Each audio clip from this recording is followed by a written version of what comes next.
How's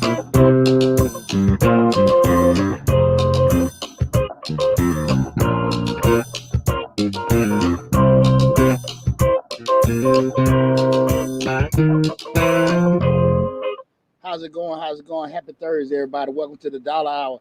I am Deontay Burton, aka Mr. Short Dollar himself. We got a great show planned tonight. Tonight we're asking that question. Why your business didn't work? Why did your business fail? We got so many people have started businesses in the past couple of years, and they had all that enthusiasm, all that energy, all that damn PPP money, and they were just ready to hit the world ablazing. They started, and the shit didn't work. And now we're gonna sit here and look back at it because everyone got a million and one excuses. It was Obama, it was Biden, it was Trump, it was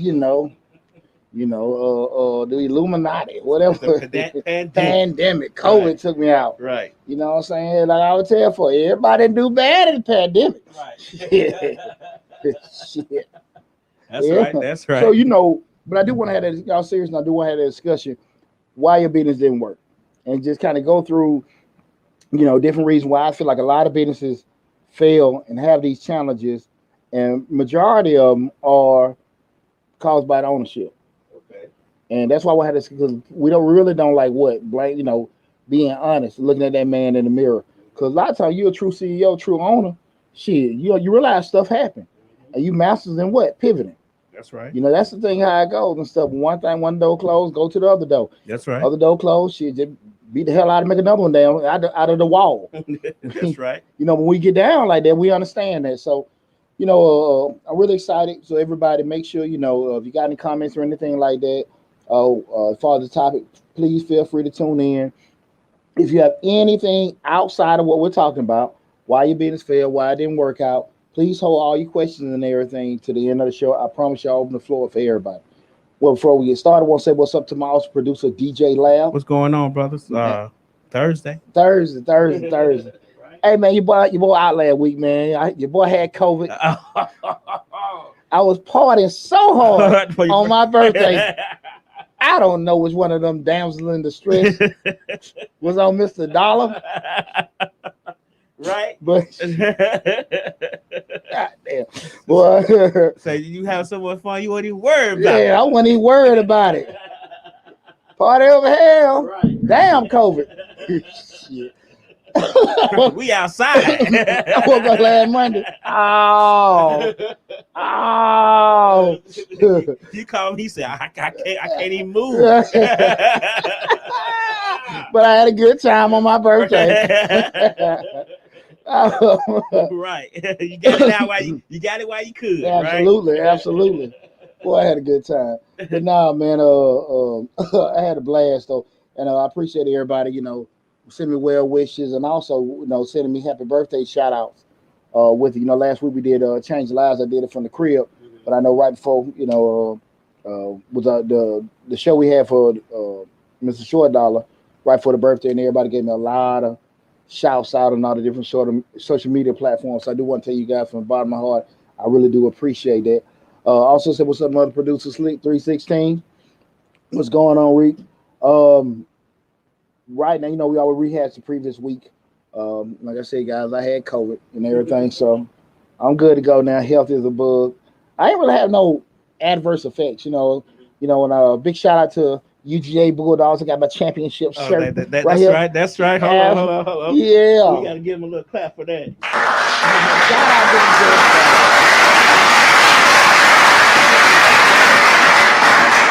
Bulldogs. All right, Alabama. Yeah. Took your ass back to reality. Right. Yeah, See, they got all excited, in the SEC championship. Kicked their ass for the national championship. So big shout out to the Georgia Bulldogs. Also, guys, next week is the official time when tax season open. The IRS will be accepting returns on Monday, January 24th.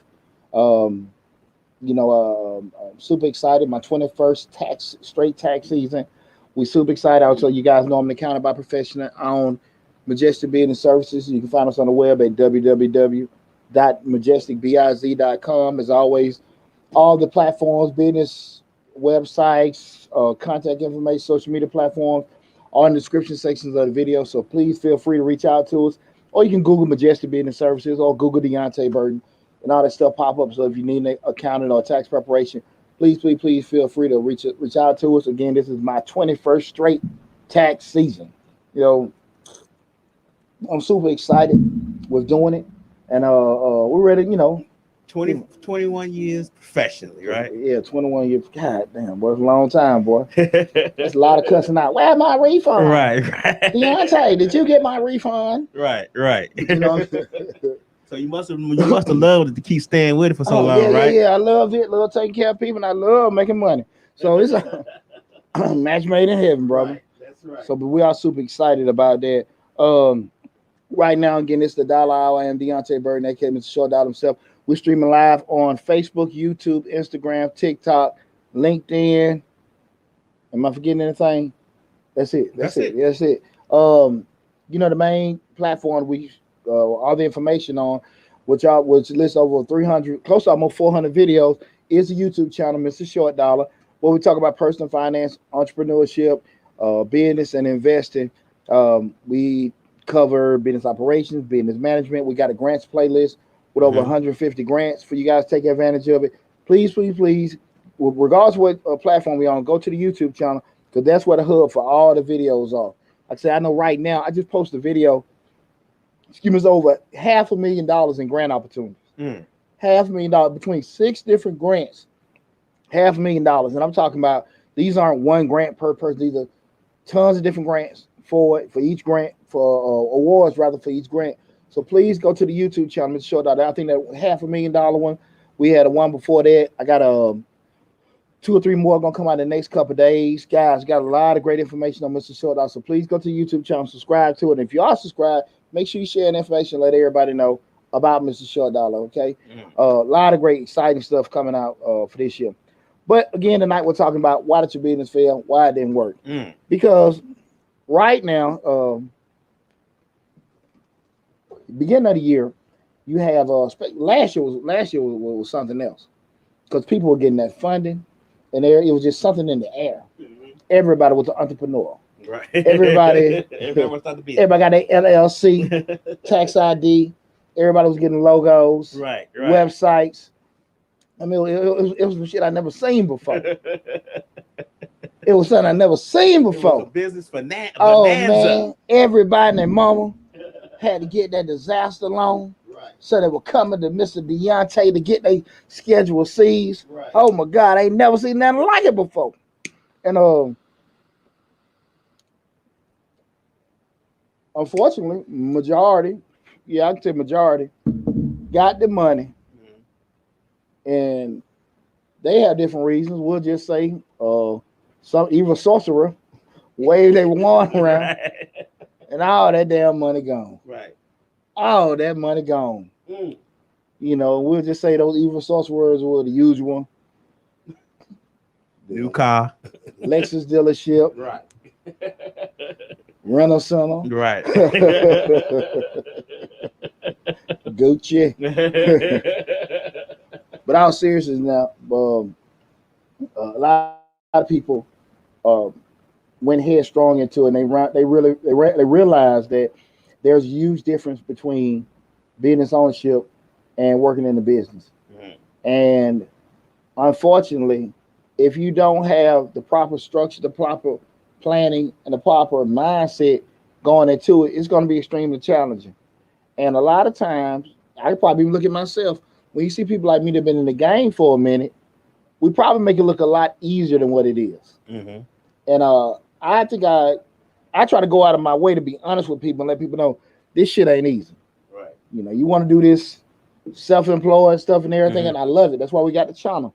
But that's why we got free information. That's why we do all this stuff to let people know. But I want the first people to tell you, this shit ain't easy. It ain't easy. And you got to be built different. You got to think different. You got to move different for you to have success as a business owner. Right. And that's the thing I think a lot of people found out the hard way. Now, when you have challenges in life, as always, you got a decision to make. You can adapt and overcome, or you can just drown. Like we say in the military, sink or swim. Sink or swim. And a lot of times, because I would say probably if it wasn't really something that you were totally into. You may have had a chance to start it because you had a little cash infusion. Mm-hmm. Cool. Let me just go back to my job or go get another job or just put more focus into my job. Keep my been moonlighting and doing it part time. But then you go back and looking at it, well, I couldn't get people to do this, and people didn't want to work, and people didn't want to do that, and all kind of reasons. Right. And so I want to have an open discussion tonight to discuss that Okay. because I done heard all kind of shit. And it's funny when I hear people talk about it and they say all these different reasons why they business didn't work. I never ever hear one word, and that's I didn't. Shit, I don't hear nothing. Right. Nothing about what the hell they did or did not do. Because they did it all right. Oh man. We all do it right, Pooch. Come on now. We don't do nothing wrong. My family didn't support it. It's funny because one of the main things black folks don't support this, black folks didn't do this, and I do think that you out your damn, and I'm just just being straight up with you out your damn mind. If you start a business up and just assume black folks gonna buy your stuff, right? Or you don't necessarily even have an idea of who's gonna be buying your stuff, right? And you done no due diligence. You done no demographics for what you're selling. See how many people, selling your due diligence. See how many people selling 4-finger widgets. You ain't seen nothing about that. and with that said, that's why I want to have that discussion today to even bring up reasons just like that to kind of look back at it because what I always tell people, we should never look at things that don't go right as failures. We always want to look at them as teaching moments, learning moments. You can always go back to the lab to say, hey man, look, this is what happened, this is what I didn't do right. Or you can look at just with COVID. I always kind of look at myself is that let's go back to 3 years ago, right? Had a salon. Everything straight. I had just remodeled it, had it all looking all grown and sexy and everything. All the stuff was there. COVID-19 hit. Right.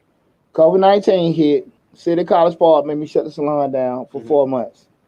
Now, Mr. Tesla, the old Jewish guy that owns the building, he didn't give a damn. I mean, we could have had a tsunami hit. He still want his rent money. He want his rent money. He want his rent money. And I'm like, Mr. Tesla, I can't even open it up.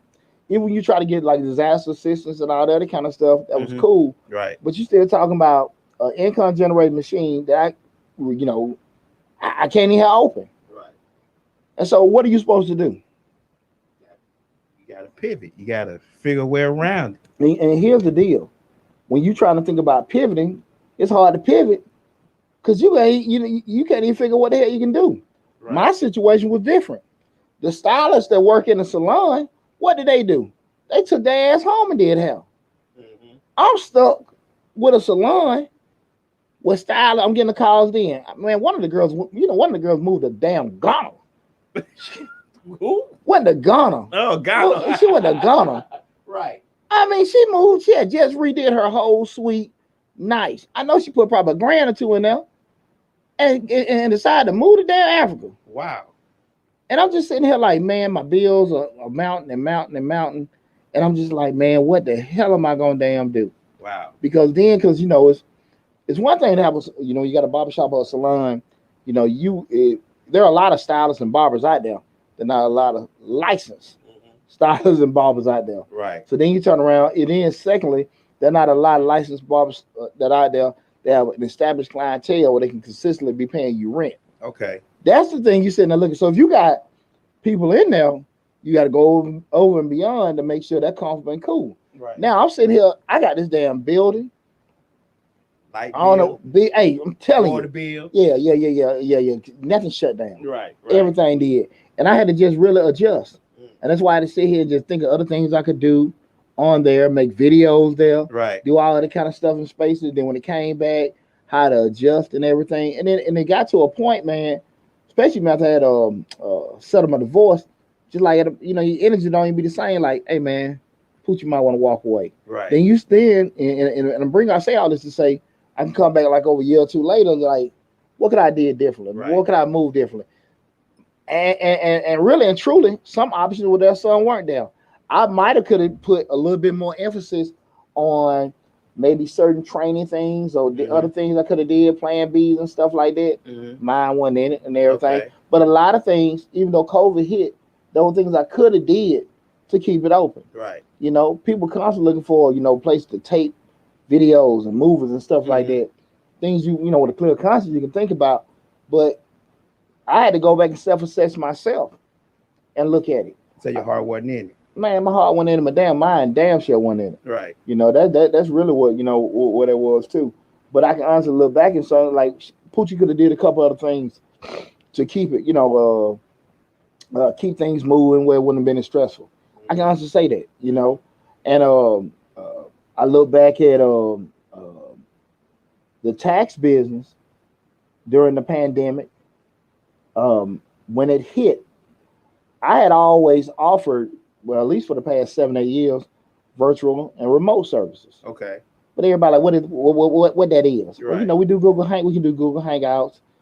Zoom was new, but most of it was Google Hangouts. You do that on there. So most people, I'll say 95% of people, now that's okay, whatever. I want to see you in person. Either I want to see you in person, or I just drop my stuff off, but they don't want to do no kind of virtual stuff. Pandemic hit. H&R Block, Jackson, you and all them hit. Shit. I put about $2,000 in Google ads and Facebook ads, virtual services, because we had no learning curve, dude, because that's how we got down. Right. Hey, man, business exploded. Right. As 300%. it should. 300%. As it should. 300%. There was a classic case where I know a lot of places, because they weren't pivoting, they didn't know how to adjust. They were just in reaction mode. They were kind of stuck. And I'm sitting there, look, I made probably the summation of what I did in about the previous 2 years in about a month and a half. Because everybody, at the end of the day, they're in a pandemic. Everybody wanted their income tax money. Right. But H&R Block and Jackson, you were closed. Man, I got fat just off that little 4 or 5 mile circumference around my office. Oh, okay. Yeah, just put money into that. Okay. Because people couldn't go anywhere. Okay. But again, we talking about adjusting and pivoting things you could have did right, and that was one of the things that stuck with me with that. And it was just a lot of people had to make a lot of adjustments. We didn't even forward it to getting that disaster money. We just talking about when that stuff hit, how everything stopped. Like and simultaneously. Everything. Right. And at the end of the day, we do know what your bills did. Yeah. And you had to, at that point, make a conscious decision. What am I going to do? Right. And I'm just talking about 2 things that were going on in my life, my salon and my tax business. And I'm sitting, one of them, I just was like, shit, I don't even know if I want to deal with this. And the other one, like, I seen a world of opportunities. Both situations, I'm still captain of the tank. Everything's still going through me, right? Take full credit all the money I made during that tax season. Right. And I got to take full blame for everything I did do it with that salon. Right. Even though, College Park came in there with a hammer. They shut it down. They boarded up. That whole shopping center. And it was fun. I did a live out there. I was just walking around. It's just amazing. Like 6 months later, that same place, they were giving like ridiculous terms for commercial spaces. Wow. Because they're just trying to fill everything back in. Not no more. And didn't adjust a damn thing on my lease. He was already up there. You got to deal with it. But is it, so you look around now, it's a little bit more prosperous over there. Yeah, but see, that's one thing I tell people too.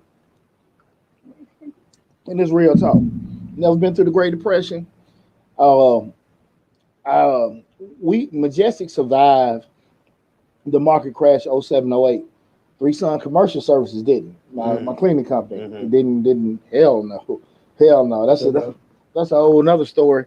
And with that, and I'm about to talk about that later on the show. But if you can make it through that damn pandemic with success, shit ain't nothing you can't do. Oh, okay. Oh, there's nothing I can't do. Right. Just to get through that did so much for my confidence. And going through a divorce at the same time. Oh Lord. It's a double whammy. Oh man, I felt like Bruce Lee. I'm gonna say Superman, but yeah, Bruce Lee would do. Bruce Lee would do. But it was cool. But I really just want to have that conversation because so many people endured so many things in the past year or so. And because, like I said, that energy, man, that 2020, when them checks were coming in, Mhm. boy, everybody was getting hyped for that money. Everybody. And it was so cool to see it. Yeah, the great resignation starting. Everybody damning it, F my job. I'm gonna start door dashing and doing all kind of stuff, Ubering and stuff. It was just cool. Right. You got that $9 an hour warehouse want to give you $25. I Now, mean, the world just was like, what the hell going on? McDonald's giving signing bonuses. Right. Everything was just cool. And now we going to a point where things are subsiding. And now, if you didn't do the right things, now you're sitting there trying to pick up the pieces. Starting back where you began, right? Shit. At scratch. So started from the bottom, now we're here. Well, the hell here is shit. Right. But I do want to have that discussion. So we started looking at it and trying to figure it out. Why did your business fail? So I want to give you guys a discussion in regards to what I think are some of the common reasons a lot of businesses fail. Right? A lot of businesses, and again, most of these reasons, well, really all these reasons, come back to decisions that the owner didn't do. Okay. Owner didn't make. Decisions the owner didn't make, or things they didn't do. Okay. So the first thing I want to sit here and just be straight up with you, and I think this is very important. A lot of businesses incur a lot of financial hurdles. Okay, when I say financial hurdles, a lot of things come up because people start business up with they don't have enough money.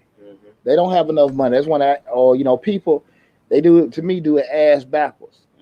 I always tell businesses all the time and all these videos and everything, get access to capital when you don't need it. Get all that funding together. Say start these businesses up, and they put so much focus on the aesthetics and the outside, but they don't never put a focus on working capital. Just being able to subside yourself for 6 months to a year, covering all your costs, having all this stuff together.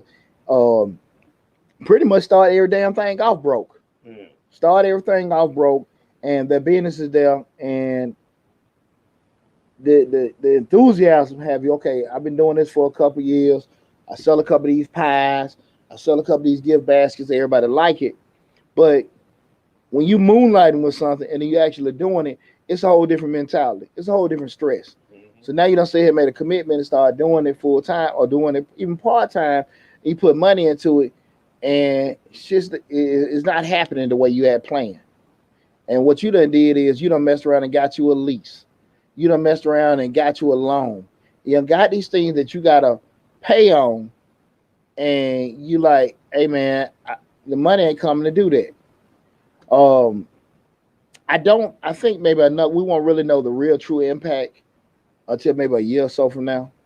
I think a lot of they're gonna be able to, show probably with bankruptcy filings and stuff like that. But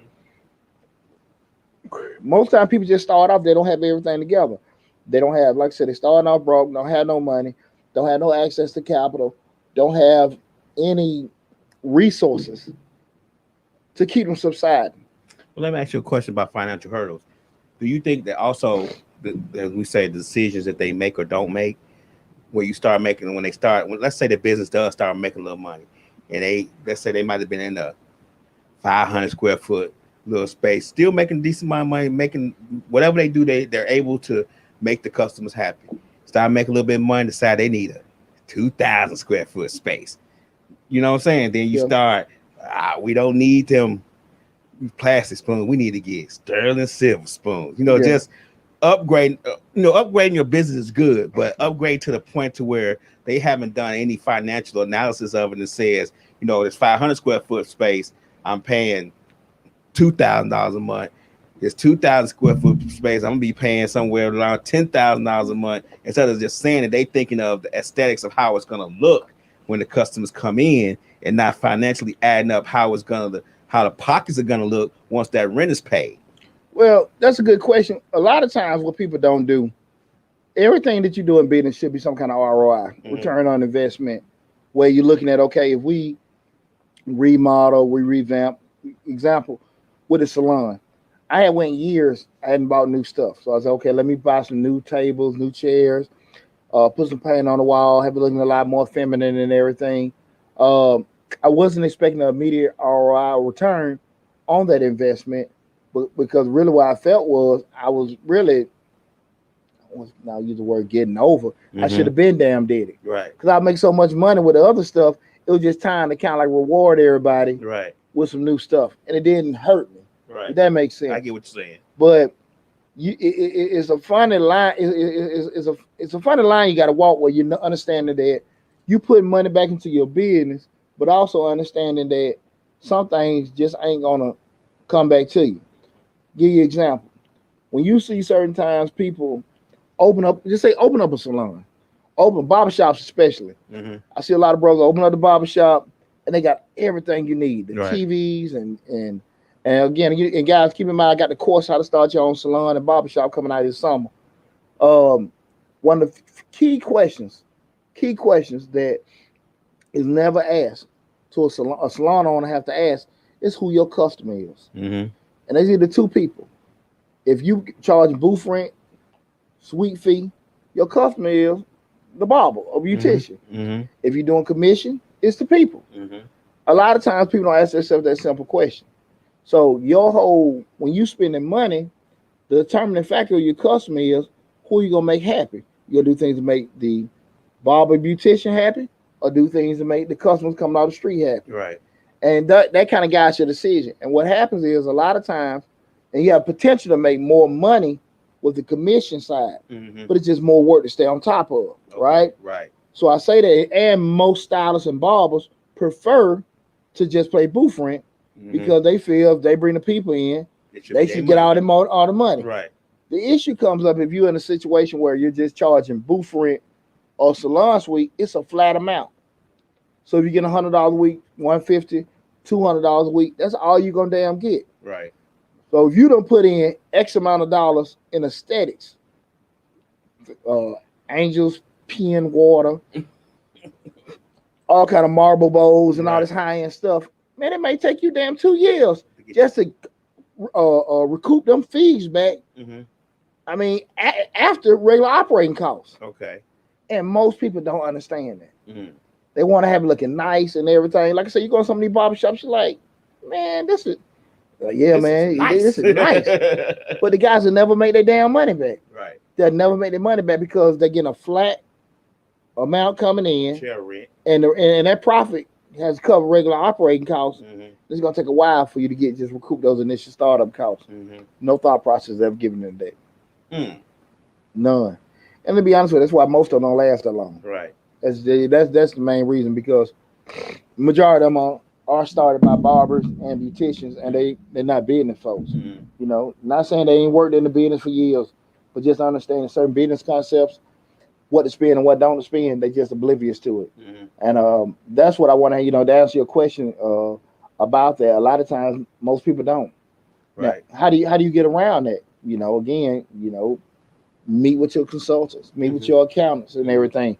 You have to be realistic about what you do, what you know, and what you don't know, Right. and be cool with that. Mhm. And be cool with that. Like Dion says, pay the man. Pay the man. Shit, just pay the man. Right. Stop trying to do every damn thing. Just pay him. Let's pay him and stuff.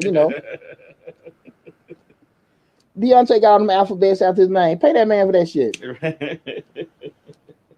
Yeah, I was just thinking about the financial part, and I know a lot of times we all want our place of business, our business that we own as entrepreneurs to be pleasing to the eye. That just in general, no matter what you're doing, great location, all that stuff, red carpet coming from the curb into the building, all that kind of stuff we want, but we don't take into consideration once we do those upgrades, the profit that we were making when we were at the other space is going to be depleted a lot less, and we're not going to be able to do certain other things that we normally would be able to do, in our business because we didn't, uh, tripled our rent amount a month, Then triple run. I mean, but even just doing any kind of front end math, to understand, like I gotta do this to cover this. Right. I already know how many tax returns I have to do to for to cover my monthly operating costs. Right. I know that, and until I get to that number, hell, I'm sweating.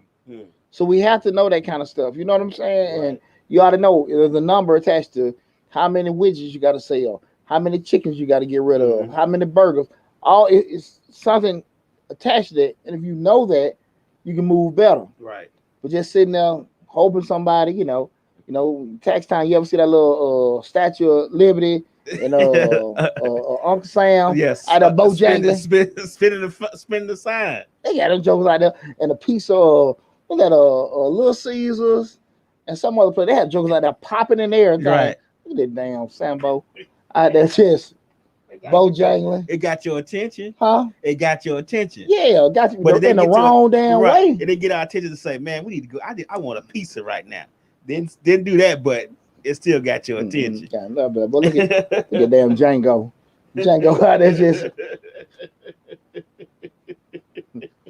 don't get one fool out there. They be out there spinning and everything. Right. Boy, I tell you. No, we're not doing that one, brother. We're not doing that one.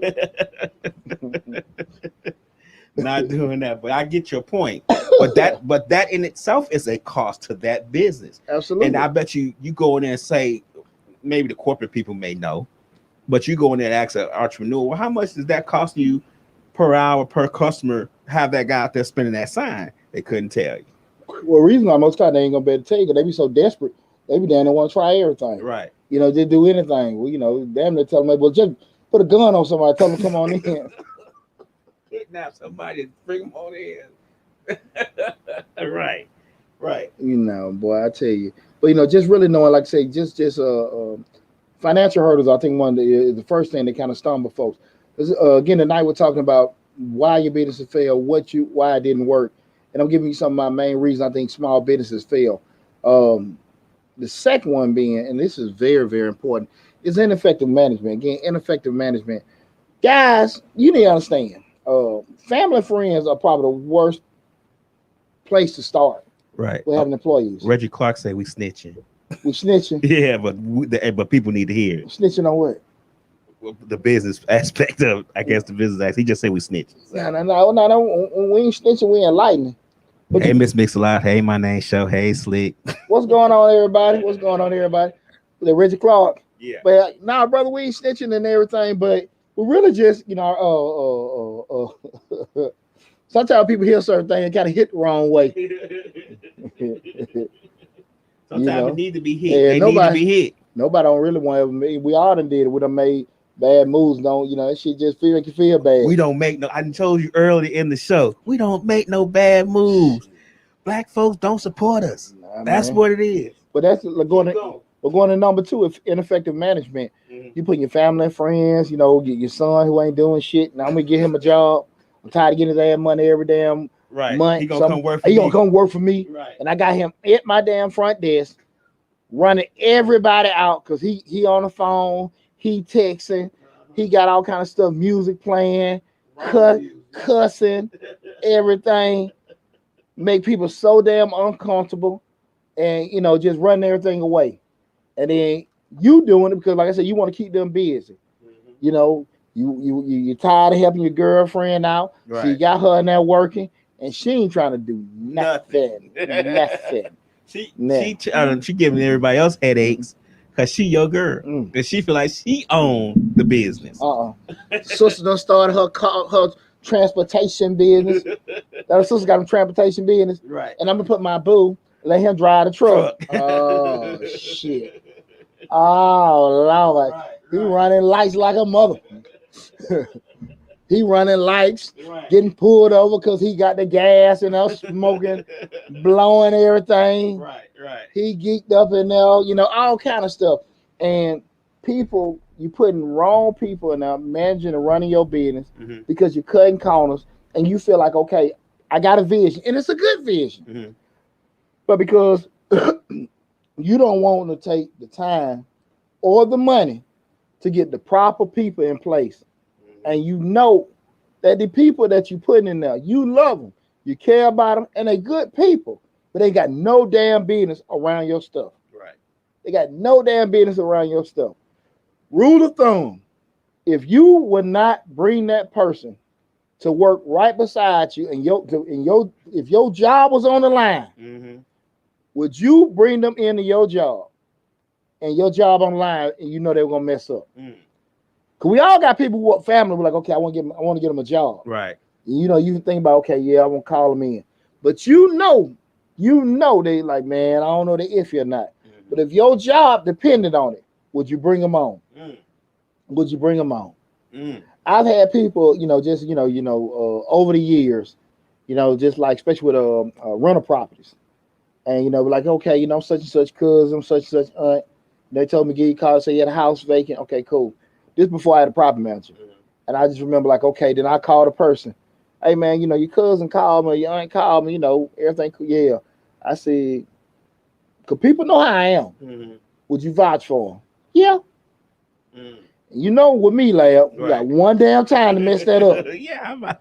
But I can tell you right now, and I'm talking about I already did the credit check history. They done got all kind of evictions, credit shot like hell. So you call your people to say, man, it's just they went through a divorce, they were sick, this, that, and that. Give them benefit of the doubt. Every damn time I did that, it blew up in my damn face. Every time. Every time. And the times that I was sitting there trying to be, I'm just speaking in here. You talking about 15 years been in real estate investing. Once I got out of the landlord stuff and I got a property manager and let her be the butt. Because I couldn't, hey, real talk, lad, real talk. It wasn't even about no flirting or anything with me. You just hear the human stuff. My wife's sick. My husband got laid off. Pulling they pull it, yeah. Damn, okay. And me got 4 or 5 different things going on. I let you, pay me late with rent, but I'm on something else. I done forgot to get it. Your ass damn sure reminded me. And next thing you know, you're a month behind and you're 2 months behind. Now we got to work out payment plans. All the while I got other stuff to deal with. Man, that was hell. Once I got a property manager in place, Cloud 9, baby. Cloud 9. But that's me speaking personally about myself. And I wasn't being cheap, man. I just really feel like I had damn time. Good evening, Shawnette Martin. Do you think that the reason why we may go with our family members or may go with a referral for certain things is because we feel like, our family won't shortchange, like we'll be protected if we hire our family, because we're scared to hire a stranger because we don't know the stranger, or we don't, what I'm saying? It's just a lot of variables that may play into that as to why people do that. Referral is easy. I know Deontay. So if Deontay say he cool, then I'm gonna go with it because Deontay ain't never done nothing to make me think otherwise. And it's just, what I'm saying? I feel safe going this than having a stranger come live in the, because he may knock the walls out of, burn the place down. So sometimes I think a lot of our fears play into the fact of hiring our family members to run our business or manage our business and taking referrals from certain people because it's just we know that person from the business that they do with us. It's a rainbow of reasons, and I do think everyone you said is a good reason. What I will say this is that once it didn't happen to you and shit didn't work, don't be a damn fool and do it again. Throw that bone at your family member sometime. Like, hey man, if it don't work, you gonna better pay me this, or your little friend referring you. Hey bro, look, if you don't, would you vouch for them, pay their last month rent, or pay some kind of thing if it don't work out? Hell no. No. You get that. See how they go. Because I started doing that, throwing that out there, not to ask for it, but just to see the reaction. People, unfortunately, would know they ain't gonna be able to do right and sit there and just lie to you. And see, my name show just said we know that when our people ain't shit. But at the same time, we may know, but we will still give them the benefit of the doubt because what you just said, the son ain't been doing that the whole time, but I'm gonna go ahead and get him to work with me because I feel like if he work for me, he gonna do a little better. Yeah, and the thing of it is, they been ruined everything you don't work hard for. All your relationships, all your money, and at the end of the day, they can't do nothing for you. They can't do nothing for you. You sitting there looking stupid. And I always say this: try, because I would not be in the position I am in right now if people didn't give me a chance. I remember my first corporate job. I went to like 3 or 4 damn interview, real talk, like, and just like, did you have an experience like this? I'm straight out bankhead. I ain't, no connections, no referrals. That's why I be so adamant about networking and everything now. None of that shit. And JC McBee, I remember JC, he just like, you had this, that, and that older white guy, and he was just looking at me. He was 150% accountant, super conservative. I just said, man, look, I done been on about 5-6 interviews. Hey, look, man, damn this, I just need a chance. Right. Shit, man, look, I don't have any damn experience. I just need a chance. This is man over 20 years ago, bro. I just need a shot. I just need a shot. Right. You know, and JC gave it to him. I never let him down. He taught me a lot too. But so I'm speaking in terms of I was given that shot, right? Because I had no kind of damn pedigree, no kind of resources, right. And I had to just sit here like, look, man, shit, I ain't gonna let somebody give it to me. And I was humble enough to be like, look, man, just give me a shot.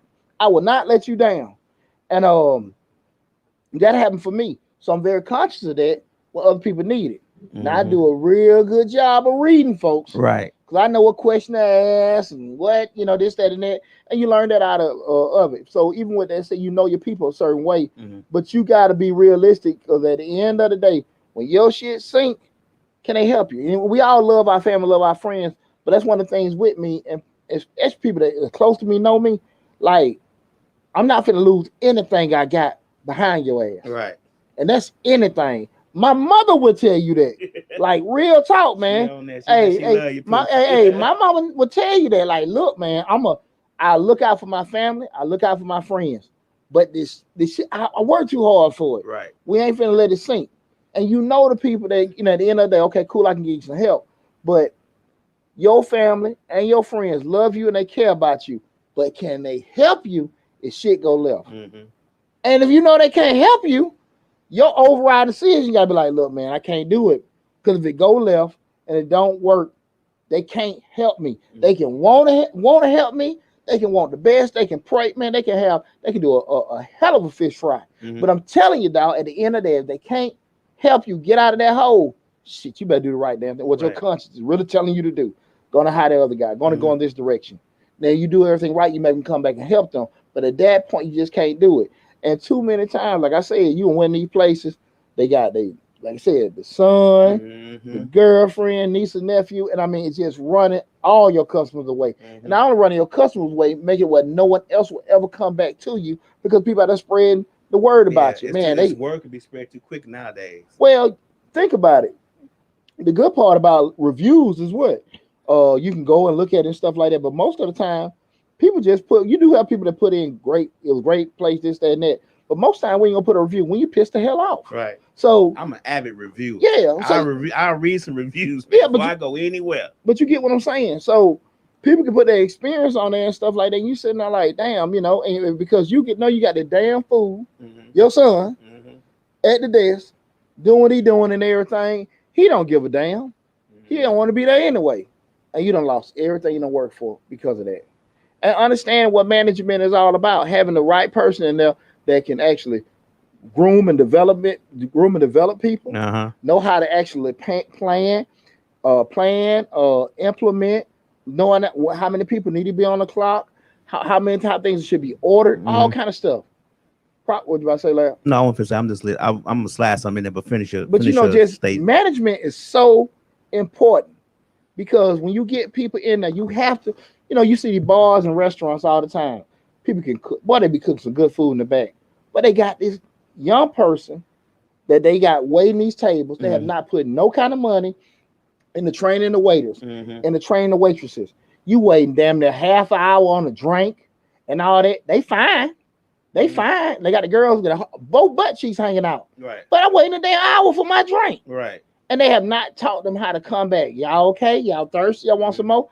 You got money in your pocket. You don't tell them how you feeling. You might want to do all kind of stuff. But you waiting. But you see 4 or 5 waitresses in the corner. They all on Instagram taking pictures. Like, damn, man, can I get another drink? I had that problem recently. Yeah, but you get what I'm saying? And you're losing. Then you got the guy at the bar. He's just pouring it up. He just listen to the music. All his friends. Yeah, everybody. Let me ask you a question about management. Do you think? I think the proper management in this place should be to where you don't have to come. Like you see entrepreneurs, they run in the business, they run small business, they have managers in place, but they up there all day or they up there every day. Proper management is where you don't have to come up there unless you just need to, because you are sure that things are going to be in place. But also also you have trained them proper enough to where if an emergency does come up, it may not need your assistance in it. Well, I don't think that's I think that's proper ownership. Proper ownership. That's what I mean. You hardly come that's there. what I meant ownership. But if you got the right, no, you're right. But if you got the effective management, like I say, it's running. And what's the key to that, guys? What's the key to that? If you got a proper management, proper structure in place, you got to be realistic with the concept that the business made $5 and you brought home $2, because you done took care of everybody and you bring back $2 or $1, but you ain't doing a damn thing to get it. And the key is, here's the deal: if you got the proper structure in place and you bring home that $1 or $2, you can actually implement that same structure at 5 or 10 other places, a la McDonald's franchises, a la Burger King, or where are the different franchises, and you making all this money and you ain't did a damn thing but roll out of bed in the morning. Right. That's why franchises cost so much money. They never lose value because the system is already in place. Right. You just got to make sure you got the money to put up for it. You don't see no damn McDonald's owners in there making no damn burgers. Right. The system is there. They just got to have. They just want you to make sure you got enough money to get it. That's what I'm saying. You got to have effective management. Pay for the right person to run your business. Pay for the right training for your people. Send them a customer service class. Send them, come on now. How the hell can a Chick-fil-A make the money that they making? Think about this. They make the money that they make, and they ain't open 7 days a week. Right? And they're not even open. They close 10 o'clock. Chick-fil-A. They close at 9. 9 o'clock. They close at 9 o'clock, and they close on Sunday. And look at the margin. They're charging a way high, they're making a high profit margin than everybody because they put so much money into customer service and training. Think about it. What about to say, Larry? No, go ahead. And that's the thing. Keep that line moving though. No, but now, well, that's the thing about it. Knowing, well, my master's in supply chain management, and we had several execs come talk to us. Headquartered in Union City, with a fab in Union City. They were coming over to Clay State, just talking to us how they just put so much into supply chain management in regards to how much time from the time you hit the lot, knowing when you get the line, order and getting out. We're talking about a minute and a half they're looking at. And those are the kind of things where you got proper management in place, understanding that. That's just business in general. I mean, I don't have a master's in supply chains. Mine isn't just business administration, but we were told the same thing. You have to have a time limit on a certain amount of time because customers don't want to be standing in line for 5 and 10 minutes. They want to get in there and get out, especially drive-through customers or customers that's maybe sitting in their car because they're sitting in their car for a reason. They're sitting there, if you have they could care less if you have the best widgets in town. If they got to sit there for 10 minutes to get it, they'll go somewhere else where the widgets may not be but medium. You get what I'm saying? Well, you had a term of what is it? Reject and renege. Well, when the people can walk into a restaurant and they see a line, they just get the hell on. Right. You know what I'm saying? Or how long they're gonna wait before they even leave. And psychologically, we all just go in there, find out, how long to wait. 2 hours. Damn, we're doing that and stuff. Unless you really, really want to go there, people ain't gonna do it. You losing money because you still got the same amount of staff, the same bills and stuff like that going. Come on now.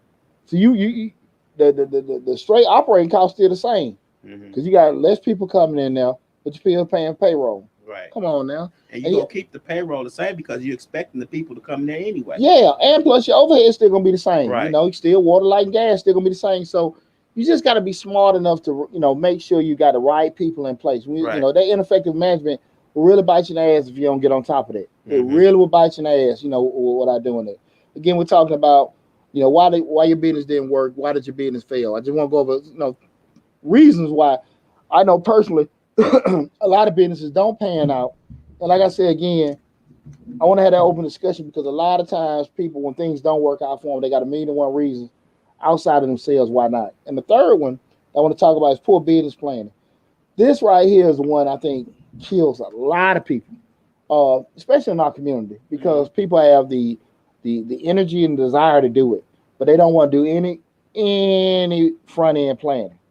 Any front end planning we're doing. That's one of the first things I always tell people. Even when you, I learned a lot in business development because I did a lot of work with my SBA counselors back in the early 2000s, going over effective business planning and all that kind of stuff. And a lot of times, we learn so much from that front end, projecting and forecasting and planning and looking at your costs and stuff like that. People don't want to look at that. Right. people know that they got it. They'll say, okay, I got to pay water, light, and gas, but don't want to call and see how much for this square footage, how much would that cost? Get insurance quotes before then, and kind of no idea, knowing market payroll and stuff, and not having the numbers together.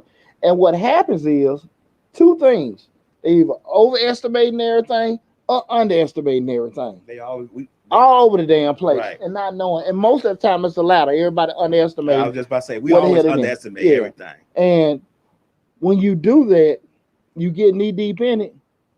We'll go back to number one. You ain't having no money set up, and then it costs them way more money than what you thought it gonna be, and you're SOL. And now you're sitting there trying to just you done got this business together. So now your ass going into your 401k you had saved.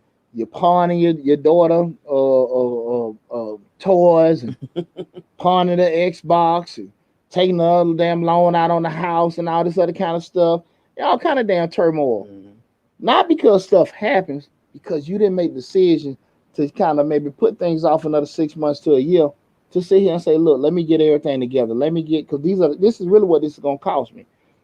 You'll never have everything covered. Stuff going to happen. Stuff going to pop up. But if you're doing a good job of spending time and doing your homework, you'll be okay.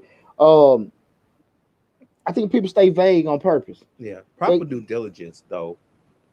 Proper due diligence, as what you're stating now, is key to a lot of things. When we used to build, when I used to manage and build those shopping centers, we used to do due diligence down to, we do per capita income, how much the income was, will it sustain this shopping center?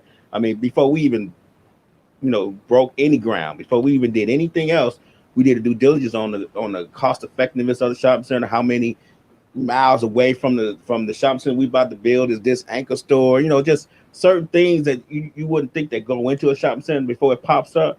I mean, we probably 6-7 months just doing that stuff. Well, why would a person not do proper due diligence? Right. I'm asking you, why? So why do you think a person wouldn't do that? Because they think they think it's gonna sell regardless. Well, that plus, kind of what I was just mentioning. People stay vague on purpose. Right. People see folks. I didn't know. Yeah, and people think that shit protect them. I didn't know. Nobody didn't tell me, and that's no damn excuse. Because you didn't sit there and you think that, okay, it's so much that you don't know. And like I said, you're not going to be prepared for everything. But if you sit there and once you get knee deep into it, like, woo, this a whole lot more than I thought it was going to be, cool. You're going to make a decision. You're either going to embrace it or you're going to skip over it. Have you skip over from whatever, you're going to quit it or just move forward without not knowing it. And I'm not one of those people that I can honestly say I do overanalyze or not, because I'm an accountant. Most accountants we're analytical people, so we call it analysis paralysis. So I do get sometimes caught into a lot of stuff where I probably need to move forward a little quicker, but I'm always kind of make sure I got everything covered. It's a good thing and it's a bad thing and stuff, because I have missed out on opportunities with doing it, but I also have saved my tail a lot of times because I have did it.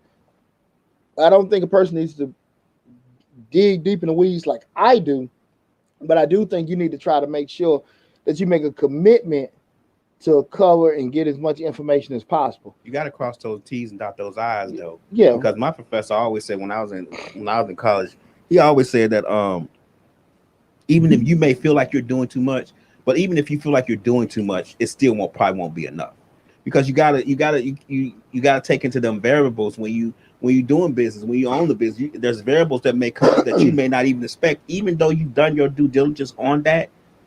It still may come up. Something still may happen that the due diligence did not cover. Yeah. So I was always told, even if you're prepared, you're probably not really prepared. Yeah. Because there's going to be a lot of things that's going to happen that you're just not going to foresee. Yeah, and you can't don't ever confuse market research or, like Lab say, doing due diligence confused with being scared. So that's that bullshit. I mean, that BS that people say a lot of times. Well, you can't be scared. You can't do this, that, and that. Well, at the end of the day, look, you out here making money. It's one thing to make money. I don't think nobody got a problem making money. Right. But yeah, man, I don't think nobody want to be in a situation losing money. Right. And you done went out here and lost some change and stuff like that. Now your boy, I done lost a lot. I made a lot of money, but I damn sure done lost a lot of money. And when you have lost and you're able to come back, it teaches you to be realistic about some of them traps and stuff. So you want to make sure that again you don't miss out on no opportunity to equip yourself with enough information to protect yourself, to protect your business, to protect your family. You know, you gotta sit here and do a lot as much planning as possible. Okay. Um, the next one is no marketing whatsoever. When we start talking about marketing, we talking about the whole thing of knowing exactly. Marketing is, I want to get marketing and advertising confused. Marketing, advertising is actually promoting your business out to different businesses. Matter of fact, I got a video on Mr. Short Dollar, how to advertise the short dollar way. I broke down my whole system on how to advertise from a grassroots standpoint to a social media standpoint. So check out that video, how to advertise the short dollar way.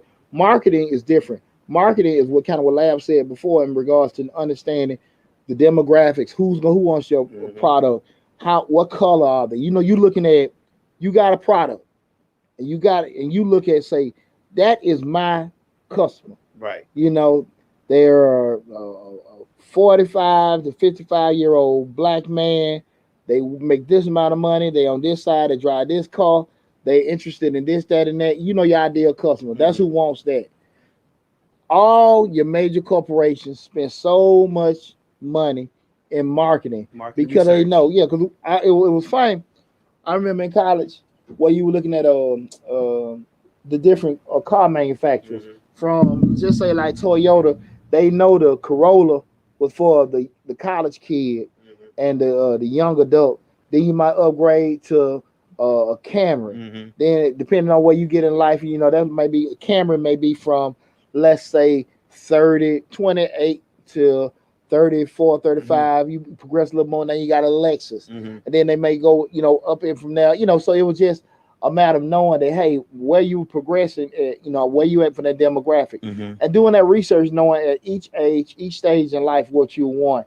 And you know, no matter what you're doing, if you're selling certain clothes, if you're selling certain foods, candies, or whatever, understanding that demographic, that market, we're doing it.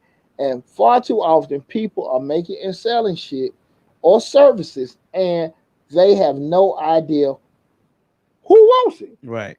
Who want it? Who the demographic is. Yeah. Right. Just and here's the deal.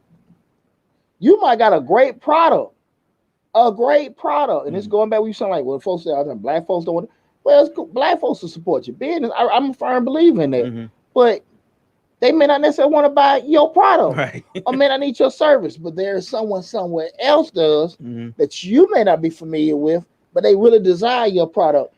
As the business owner, the onus is on you to find out who needs and wants your product and where they at and get it to them. And people don't want to do that. They want to make something and put it on people that really don't want it. And that's your damn fault. That's your fault. You know, that was it was funny. Me and Lil William was talking today, and he was looking, I don't know what the hell William was looking at. He seen a lady selling a wig for $300 something. He's like, Daddy, why would somebody pay a wig for that? I said, well, son, I really don't know the prices with wigs. Right. And I was telling myself, well, you might want to talk to your brother. I said, but the thing that it with wigs, I said, you know, he said, well, why wouldn't you buy one for $25? I said, it might be quality.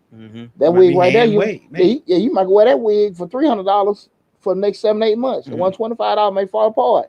But if you just need it one time, you might get the one for $25. You need one to last for a while. I said, it may be different reasons. The key is, you just got to make sure who the person that will spend $300 for a wig is know where to look at. And I always tell you guys, remember, you know what that tidbit is. Spend less time focusing on the person. Also, you want to make sure your advertising dollars are going to where that person habitates at, where they hang out at, where they look for things, where they do stuff, and guide your marketing to there. But understanding who wants it. Is your product needed? Is your product desired? I mean, people selling the same product you got, you know, in that same area within a 10, 15, or 20-mile radius. And check this out. Even if you're selling something that somebody else is selling, what's your competitive advantage? What's going to make people skip over all y'all got the same damn thing. All y'all got the same damn thing. What will make people skip over them and get to you? Right. And you got to sit here and think of that. Is it your hustle, your bustle, your popularity? What is it? Right. People don't want to sit there and look at that. They just want to put stuff out there. They done went and bought all this damn apparel, selling all these shirts, and wonder why nobody don't support them. And a lot of times it's not that people don't support you. You know what we talk about last, support is a great word. Mm-hmm. You know, people sharing your shit, they telling you I love you, I'm proud of you. That's support. But that don't mean they like wearing that shit. Right. You know what I'm saying? There's some stuff out there like, man, that's for my kids to wear. Right. I won't wear that. You know what I'm saying? And people don't want to be honest with themselves. Like, look, man, who are you trying to push this to? Right. And let me redirect everything to that and stuff, you know. But you have to have marketing in place. You have to do that, you know. Mm-hmm. And that's going to be the difference between, I think a lot of folks that actually have a business and people that's out here hustling, Right. you know. And until you make that commitment to do that, you really out here just, to me, spinning wheels. Yeah. You just spinning wheels. Right. You gonna be out here? Somebody got a comment, and that's why I think a lot of times folks really waste a lot of time and also get kind of dejected Mm-hmm. with the process because they're out there doing something, but they never spend no time to actually direct everything to the proper person that actually needed Mm-hmm. their product or service. I mean, Okay? that's why we always say, you know, when me and Sick be talking, that's why you know, some TJ Maxx have some stuff and other TJ Maxx don't have certain things. You may go to one TJ Maxx and they got all the polo apparel. Go 20 miles down the road, they have no polo apparel because TJ Maxx did their due diligence. They know who their customer is, and that customer is 20 miles up the road. Every Mason don't have the Right. same inventory. And they do that by zip code. Exactly. Right. Exactly. That's an awesome point, Lab. Yeah, everything is adjusted. Inventory is adjusted depending on what the demographic wants, and people sometimes can notice that. And then sometimes you have a different taste for it. Like you just said, they may go to the one in Alpharetta because Mm-hmm. they know they have that product, but commonly they don't necessarily get it. And they just get some of the things that they have. And you got to be savvy enough as a business owner to understand that for what you do or what you trying to push, who wants that and where you need to be directing your time and your money to promote everything Mm-hmm. to get them people to purchase and use your product or service. Mm-hmm. Marketing is so much key. Okay, you can't try to sit here and you want to be this high end stylist trying to market to low end people, right? You don't want to say low end, but low end, whatever. You know what the hell I mean. But again, we know we got to be smart in what we're trying to do.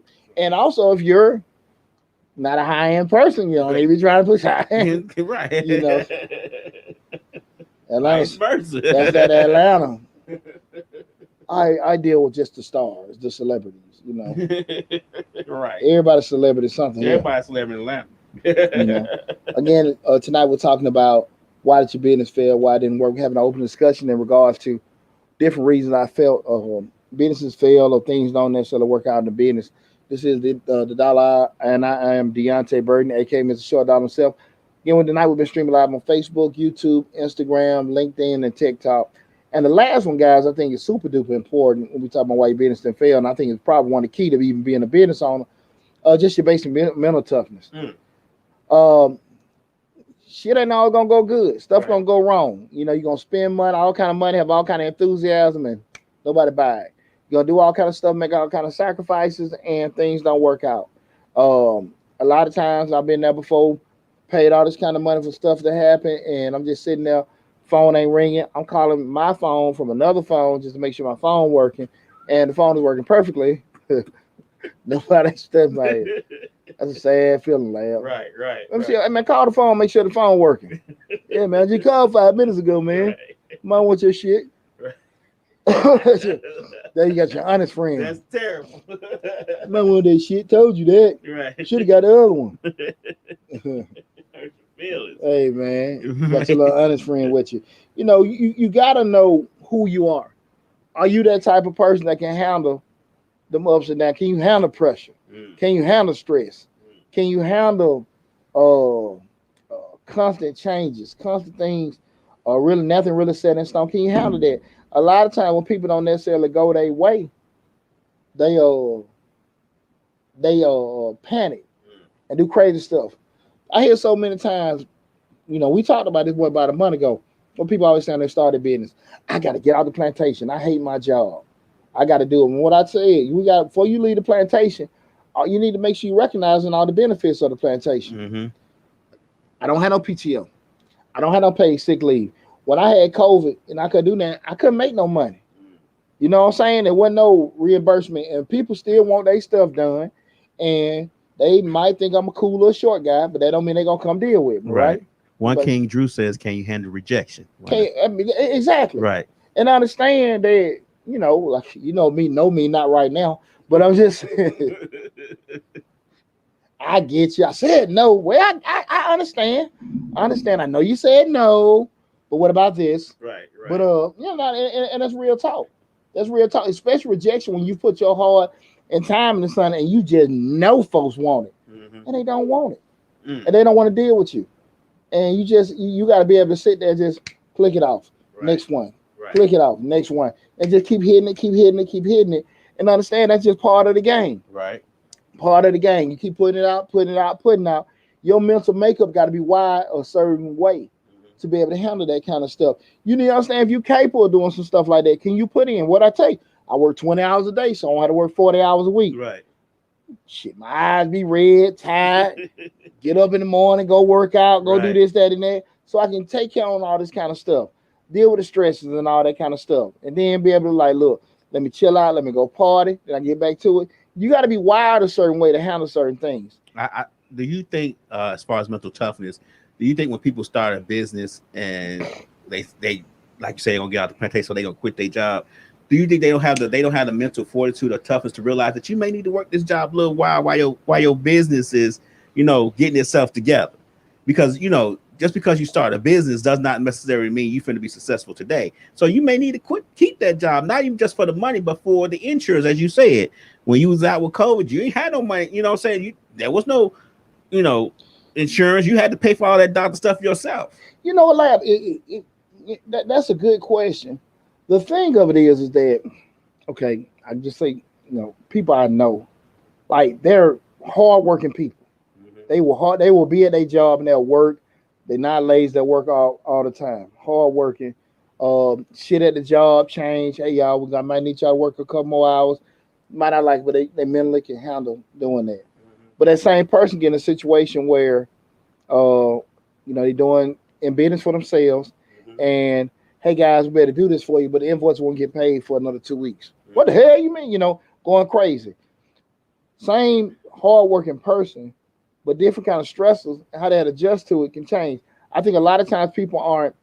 I think they can be mentally tough and they can be hardworking people, Mm-hmm. but they be totally damn unaware of how different it is. Mm-hmm. What I say all the time, you cannot want the freedom of an entrepreneur, but want the security of an employee. Right. Right. You can't do it. Right. You can't. And that's just how that goes. And a lot of times people don't want to accept that. That's true. One King Drew says they want the microwave success, the quick, the fast story, but they don't understand the pains and processes it takes to go through it. You know what I'm saying? This is what you were just saying. Yeah, people. That's a good point, and I don't think people spend enough time on two sides. People like me Mm-hmm. are honest because you look at the internet, you'll see somebody just like me been working on the business 20-some years. They're on the yacht, they got a shirt off, they got 3 or 4 naked women. Right. Hey YouTubers, this is me. You can do this too. Right. Ask me how I do this. And then you see them in real life, man, they sitting there on the right, they dropping Visine in their eyes and shit. And on my side, don't really be transparent enough Right. to be like, man, cool. When it come, it come. But when it ain't, hell, I'm on here stressing the hell out too. Right. And on the other side of it is it's just people that's trying to do it. They are, I think, intentionally not trying to look at how difficult it is and taking it as being negative instead of being realistic. Right. If that makes sense. Most times they start a business and they look straight to the finish line. You get what I'm saying? They at the start line, but they already at the they looking at the finish line already. And when that's what happens, like when you were saying before a couple of shows ago, he was like, nobody tells you about the trips and falls from the start line to the finish line. They always just tell you that they jump from start right to finish. Real talk. Right. Real talk. No one do it. What's up, PJ? See PJ done tuned in. That's my second son. What's up, PJ? Yeah, that's Julian. That's my second son tuning in. Definitely, man. Definitely. Folks don't want to sit here. Hey, man, this shit rough. It's rough. It's cool, man. Like I said, that's the thing about it. Um, the one major thing is, um, you'll leave $100,000 job to make $50,000 working for yourself Right. because of the freedom. You can Right. move. And what happened? You so in love with the freedom and you love what you're doing. You been made double and triple that $100,000 before you know it because you blindly in love with Right. You're everything. doing it so out of love. You're Yeah. not doing it out of because you got to. Well, last 3 years we doing this channel, we ain't see no money. Right. 3 3 years. years we pushing Who it. who would do that? And I'm Right. sitting there like, and Lab know of anybody, man. I put a lot of time and a lot of damn money into my channel. Right. Right. You know what I'm saying? We ain't even went in the tag. I'm talking about into the YouTube channel. Mm-hmm. And I can just tell you, majority of the money I put in was, I would say, education. Right. Just like, damn, don't do that no more. There was more of that. Don't do that no more. Don't do that no damn more. And that was just it. A lot of time investing in myself, joining the mastermind groups, looking at coaching, putting out stuff and advertising the wrong thing where you learn from it. So, people don't want to do that. No. And that's the kind of thing we got to make sure you got to have the right mental makeup, the right mental makeup. And what I do want to get is those are 5 things that, let me recoup all of them, that I'm going to give you guys some points of emphasis I want you to stick on. The 5 things that I personally think were the main reason why businesses fail and things just don't work out. Number one being, you have these financial hurdles that you don't necessarily prepare yourself for. The second one is having ineffective management to help operate and run your business. The third one is poor business planning. You're not doing enough projection and forecasting for your business. The fourth one is no marketing whatsoever, no kind of due diligence, no kind of research, no kind of any kind of planning whatsoever to find out exactly or information rather to know exactly who wants, who can afford, if it's needed, Right. who needs it, if it's needed, or whatever for that particular area. And the last one being just your mental makeup, your mental toughness. What kind of person you effectively do that? I think those are the main reasons why, most businesses fail and things don't necessarily work out for you. Points of emphasis I want everybody to kind of just stick on when you start looking, want to go down this world or road of entrepreneurship is, number one, you need to understand that this is very, very, very, very, very key. Because I had to learn this, especially with Mr. Short Dollar and Changing Lives. Mm-hmm. What you want to do and give and sell to people and what people want are two whole different things. The shit you trying to sell, the stuff you trying to do, and what people want and want to spend their money on are 2 different things. And you can get caught up in the trying to do this and push this stuff out because that's your dream and nobody wants it. Guys, listen, I'm a very educated brother, very sharp brother. I love helping people in business. But believe you me, I have a lot more to offer besides grant videos. And I vouch for that. At the end of the day, if the vast majority of people want to get information on grants, I need to make grant videos. Yeah, get people what they want. Okay, I still make other videos with they can kind of show some of my knowledge base. But at the end of the day, if the customer wants something, you got to sit there and do that. Right. You have to just shake out of that. You being so stuck on what you're trying to do or what you don't like or whatever, and what the customer wants, it's 2 different things. Remember, what's the whole adage? Customer always right. Customer always right. No, the customer is not always right, but the customer is always paying your ass. And if you ever forget who's paying you, you're going to have yourself in a bad spot. Okay? So just remember that what you want to do and what you want to provide and what people want are 2 whole different things. The second thing is you have to make sure that you got a lot of honest people on your side. People are going to be straight up, give you good feedback, be straight with you, and knowledgeable about what you're doing right, what you're doing wrong, and not try to surround yourself with yes people that's going to make you feel good and pushing you. Because those yes people, they love you, they care about you, but they're not being straight up with you, not necessarily in a bad way. They just don't know what they don't know.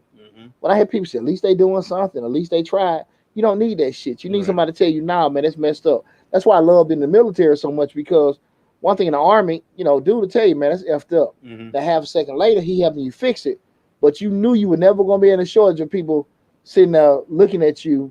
Hey, man, no, I started to say something to him, but I ain't saying that. Right. No, a guy going to tell you, nah, bro, that's messed up. Right. You sitting there like, well, man, you sure? No, man, it's messed up. Right. No, you ain't really in the word mess. You in the effed up. Right. And they're being honest with you. But look, bro, if you want to fix it, we can go do that. I love that about the military. And far too often, people don't want to hear that brutal truth. They want to feel okay or think it's okay enough. But guys, that can be the difference between success and failure. Surround yourself with people that's going to be straight up with you and help you and coach you on the right way to do. The best way may be the least convenient way, but it's the best way. It's the right way. You want to move correctly. You want to move in the right direction. You don't want to be sitting here just moving, because your ass all going to be spending time fixing and correcting, or most importantly, losing. And we don't want to be losing. We want to do it the right way, which still may be the most difficult way, but if we do that, everything else will work out. Right. Okay? So please, please, please remember that, guys. We had an awesome show tonight. I appreciate everybody that tuned in. Make sure if you haven't subscribed, you subscribe to the YouTube channel, Mr. Short Dollar. A lot of great information currently on the channel. A lot of more great information coming down the pipe. I really appreciate you guys. I want you guys to make sure you're being safe. Get your damn COVID shot. Get your COVID shot. I don't really push it on everybody. I know what it did for me and everything. I'm not a conspiracy theorist or anything like that, but I know that shit had my ass down, and it probably could have been a lot worse if I didn't. But most importantly, guys, please, please, please take that out. You know, that was my little PSA about that, but please just be safe out there regardless, because you only got one life to live, and I want you guys to be happy with it and also be safe out there for you and your loved ones, okay? But take care of yourself, guys. Love you. Thank you for all the love and support, and I'll talk to you soon.